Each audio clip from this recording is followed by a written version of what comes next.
Dan pemirsa, kita beralih ke informasi lain, di mana KPK resmi menetapkan Ketua dan Wakil Ketua Pengadilan Negeri Depok sebagai tersangka dalam kasus dugaan tindak pidana korupsi berupa suap. Komisi Yudisial menyesalkan tindakan para wakil Tuhan itu yang mencederai kehormatan dan keluhuran martabat seorang hakim. Ketua dan Wakil Ketua Pengadilan Negeri Depok, Iwayan Eka Marta dan Bambang Setiawan tampak mengenakan rompi oranye usai ditetapkan sebagai tersangka atas kasus dugaan penerimaan atau janji dalam penggusuran sengketa lahan di Pengadilan Negeri Depok. Bukan hanya Wayan dan Bambang, juru sita Pengadilan Depok, Yohansa, serta sejumlah pihak swasta juga mengenakan rompi oranye saat keluar dari gedung KPK usai merampungkan pemeriksaan sebagai tersangka dalam perkara suap. Dalam OTT ini, KPK menyita barang bukti berupa uang tunai Rp850 juta yang dibungkus dalam tas ransel dan barang bukti elektronik. KPK melakukan penahanan terhadap kelima tersangka untuk 20 hari ke depan hingga 25 Februari 2026 di Rutan Cabang Gedung Merah Putih KPK.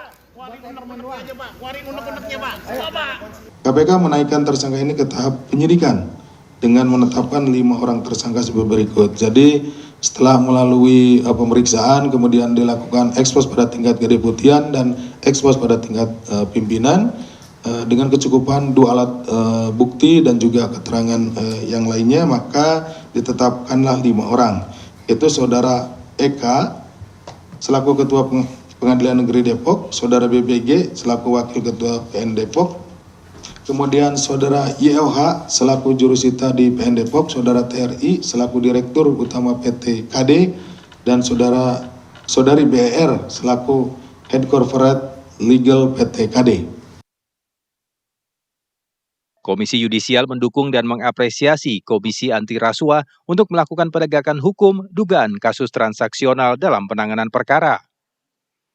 KY menyesalkan tindakan Ketua dan Wakil Ketua Pengadilan Negeri Depok yang sudah menciderai kehormatan dan keluhuran martabat seorang hakim.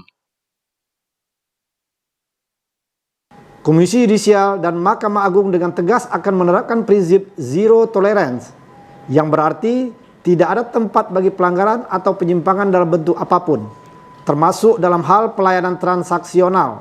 Komisi Yudisial bersama Mahkamah Agung siap menegakkan kode etik dan mengambil tindakan keras dugaan perbuatan yang dilakukan oleh terduga Wakil Ketua Pengadilan Negeri Depok juga telah mencederai amanat yang diberikan oleh Presiden Republik Indonesia Bapak Prabowo Subianto yang telah mengumumkan kenaikan gaji hakim hingga 280%.